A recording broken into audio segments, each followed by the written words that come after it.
Hello folks. So this will be part 5 of the all-wheel drive for the y-axis. Probably the last video I do for a while. Originally I was going to do the video on my printer itself, but I didn't want to pull everything apart. It's printing just fine and I don't want to retram the bed, things like that. But people are still curious on how to put together the tensioner. It is a very simple system. So we're kind of going to do it in one take. No backsies. And these are the two tensioning ends, or tensioners is the tension plate. You will need 2 heat inserts. These are M3, I think they're by 6. I can measure them in a moment. This particular design is for the Fly, Mellow Fly ADXL 345. And it'll snap in just like so. Let's see if we can, there we go. I gotta look at the camera. So just about flat. The original one I designed was for the ADXL chip that was on a small IC board about this size, and it had the pin connector, some JST, I forget how it is. It's a 6-wire connector, and the intent was to go to the motherboard. I did try that. The OS was seeing the ADXL, but Clipper was not. So I had to backtrack and go with a known good solution, which was, hey, I know my USBs work. So move forward with that. Why do we need an accelerometer? Well, you do, you don't. It makes things easier for you because when you have the 2 Y steppers, they can get out of sync.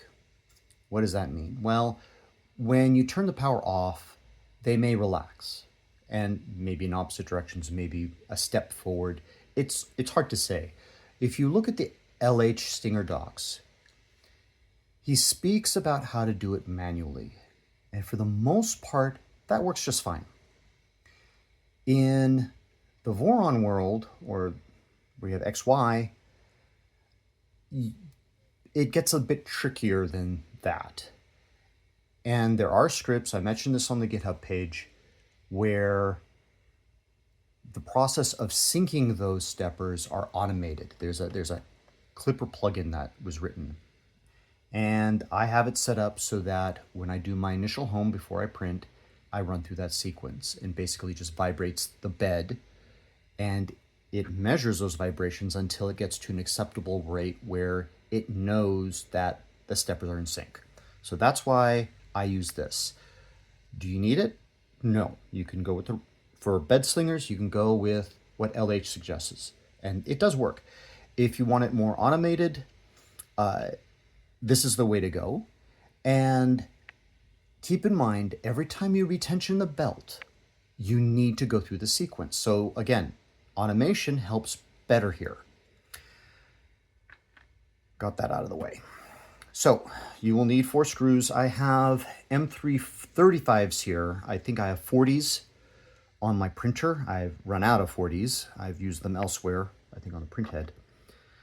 You will need 4 nuts. I use the hexes.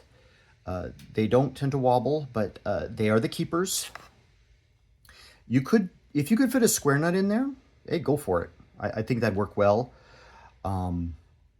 These 4 holes will mount onto the carriage itself. So you have this on top of the plate, and that's on top of the carriage. And the 4 bolts go there. I believe I'm using the original ones from the Elegoo printer. If you find out yours are too short, they are M4s, button heads. You'll just have to measure them. I don't know off the top of my head. Okay, so let's do a quick assembly. So this is longer than a short. Ha ha ha. And no, I don't have the right tip on here. I'm just doing this quick and dirty. I'm not going to be using this as a replacement, so I'll be yanking these out. I just want to show you, just really quick, really brief, how we put this together. So put those inserts in, almost level.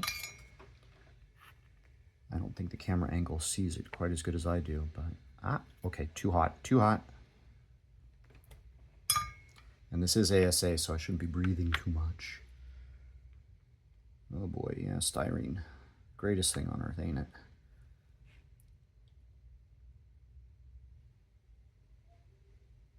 Okay. We'll let that set for a bit. We'll work on these. So why long screws? Well, it is a tensioner. How are we going to add additional tension to the belt? You just can't statically put it. Put the belt on and go, hey, that's great. No, it's going to be loose. And not only that, if it's a brand new belt, it will relax. That's just the laws of new belts. They will relax. And they relax a lot. In my case, a couple centimeters. So, okay, let's get both hands working here. Okay, this is the rear where you see this cut out. Now, originally, what I had in this design was I had an M2 screw sitting right here capturing the belt. Really, I should have it. I'm not fully prepared. Haha. Let's see if I got spare end line here. Belt.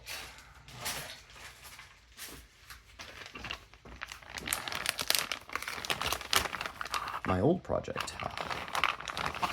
So, I could show you a little more of what's been going on here. All right, so I forgot I did this. Probably because I was doing some pictures. The intent is that you have it roll over on itself. And this one's pretty firmly stuck. So it's good enough to send it through, double it over so the teeth interlock, and then you pull it straight through. And actually, I'm not going to yank that in. If you're finding that the tolerances are too much, it's like there's too much gap in here, this is too wide open, you can use an M2 screw. You probably want to use one that is that long, so the head that long.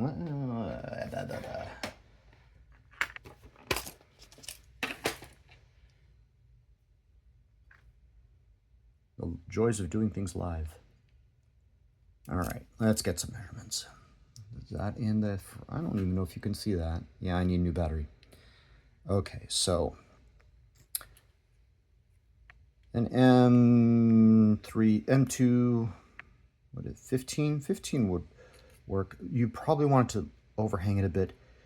It's not going to rub into anything, so the minimum would probably be 17. I know that doesn't exist.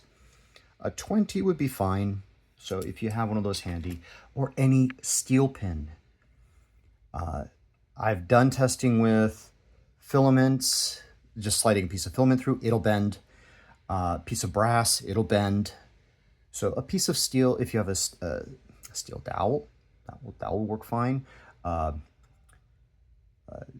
panel nail, a thin one, that'll work fine too. If you could just trim it off at the ends, that would work fine too. That'll keep it from pulling all the way through. Now, I know on my printer I don't have anything. I'm using this method and it pulls right through. And it's you'll see, well, you won't see. I'd have to take a picture, but it is bulged at the end. So I know it holds. So where are we at? We have a screw here.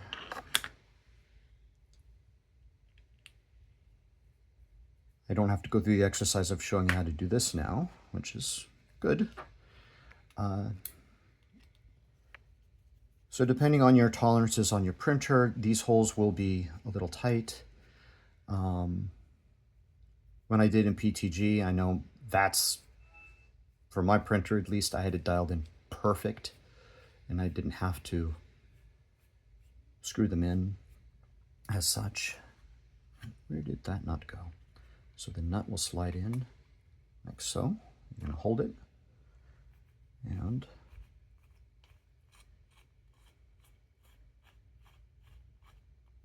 there. See? Okay, it is dual-sided. I talk about this in the README, and we're going to position it as such. This is what I would recommend. Let's go ahead and just complete this so it looks more full. Actually, I think this is an old prototype. That looks like PETG.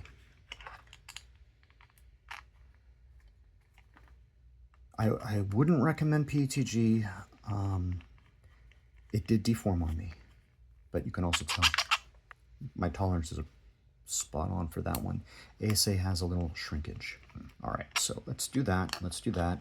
And we will pretend that this belt comes through underneath, goes through your double Y. I don't know if I'm in frame all the time because I'm not watching the camera, I'm watching my hands. So let's pretend that I took out all the, all right,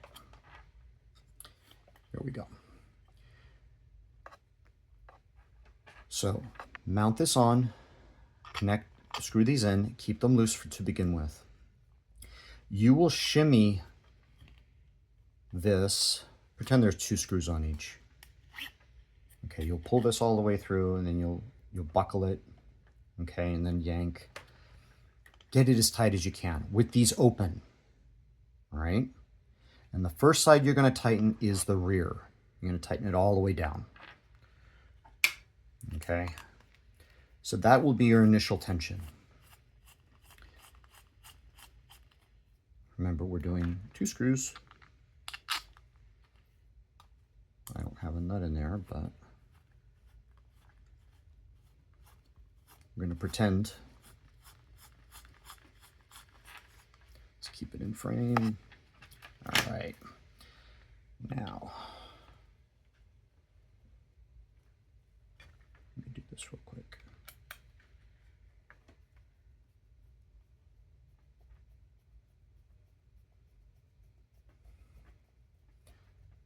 Not my finest video, but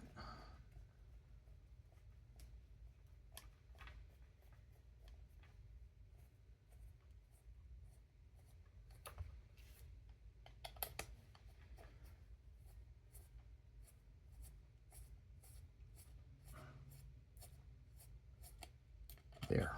All right. If these were 40s, I'd have them out longer, so I have more play, all right? And if you're finding this too tight, undo the back a bit, all right? So you can get that play, so you can get it at least hooked on. Now, tighten this all the way as far as you can go, and then to adjust, that's still on. To adjust, with it sitting there, and you can reach this with one of these, even with the build plate on, you would slowly tighten each side the same amount of turns. Okay, 1, 2, 3, 4, and then let's do another 1, 2. All right, keeping it even until this strums to, I think, 120 hertz. So use your favorite Gates app or guitar tuner. There's several examples out there on how to tune belts. I won't go into that. But you'd want it's gonna be tighter than if you were a single Y connection. In fact, you wouldn't even use this if you were single Y. This is, you'd only need this if you're going dual Y and, yeah, if you're going dual Y. I was gonna say and this, but this is, like I said, this is optional. So while we're at it, and I said I'd measure these, didn't I? So we got 5.9, yeah, and 3/6. Once you have everything tightened up, then mount.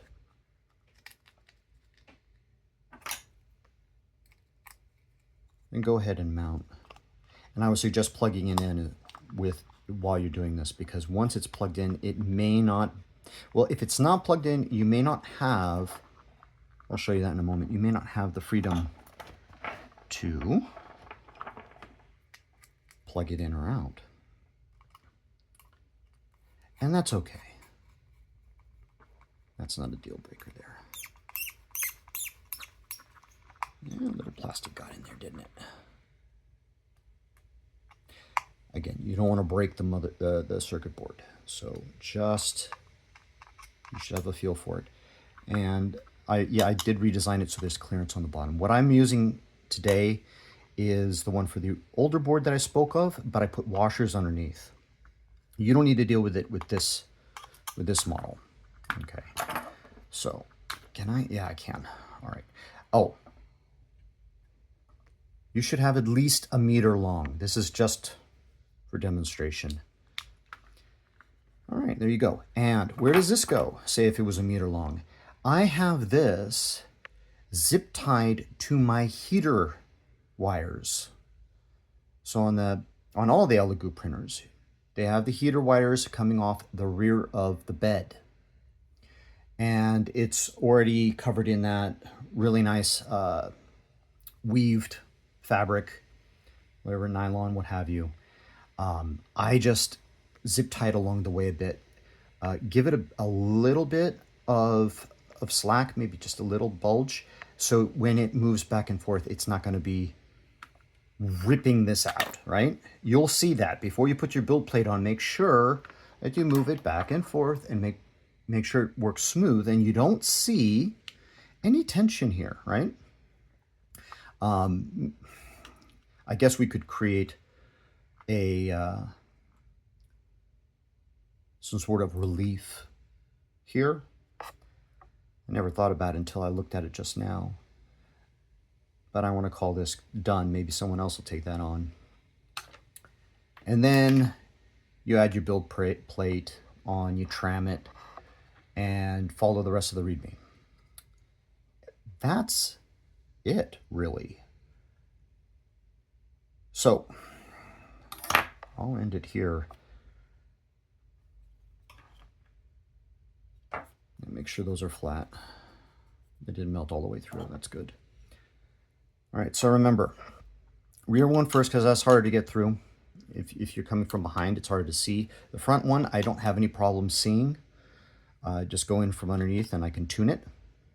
I've only needed to tune it, with the relaxed belt, I've only needed to tune it once every few months, probably several months. I've been running this for a while now, and I'm enjoying it. All right, folks, that is it. I'm sure you'll have more questions. These files are up on the README, on the GitHub repo, and I will add a link to that. Have a great day. Happy printing.